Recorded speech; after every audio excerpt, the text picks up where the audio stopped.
क्या आप दिन रात मेहनत करने के बाद भी कर्ज के जाल में फंसे हैं? क्या लक्ष्मी आपके द्वार आकर लौट जाती है? अक्सर हम उपाय तो करते हैं, लेकिन काल यानी सही समय का चुनाव भूल जाते हैं। निर्णय सिंधु वह ग्रंथ जो समय की गणना का सम्राट है। उसमें महादेव के अभिषेक का एक ऐसा गुप्त समय बताया गया है जो दरिद्रता की रेखा को भाग्य की रेखा में बदल सकता है। आज कर्म कथा में हम जानेंगे रुद्र अभिषेक का वो विशेष क्षण और ऋणहर्ता का प्रयोग।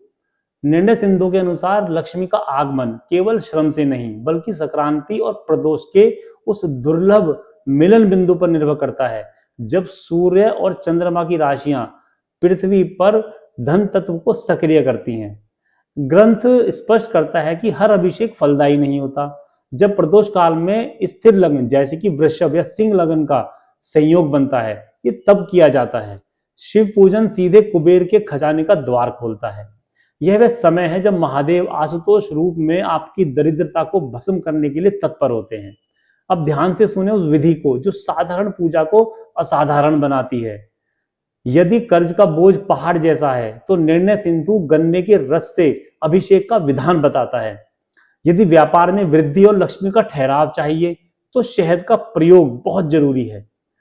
महीने की किसी भी संक्रांति या प्रदोष के दिन सूर्यास्त के 45 मिनट पहले और 45 मिनट बाद के समय को चुनें और अभिषेक करते समय ऋणहर्ता गणेश स्रोत का या अंगारक स्रोत का पाठ करें।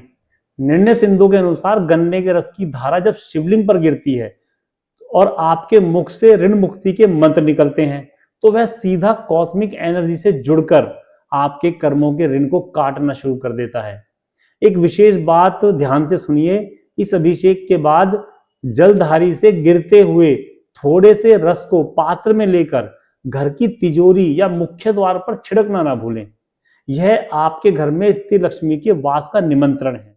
यह उपाय केवल कर्मकांड नहीं बल्कि समय और पदार्थ का वैज्ञानिक मेल है। समय की शक्ति को पहचानें, क्योंकि सही समय पर किया गया छोटा सा कर्म वर्षों के संघर्ष को समाप्त कर सकता है। अगर आप इस विधि का लिखित विवरण चाहते हैं तो कमेंट में हर हर महादेव लिखें। कर्म कथा को सुनने के लिए धन्यवाद। जय श्री श्याम।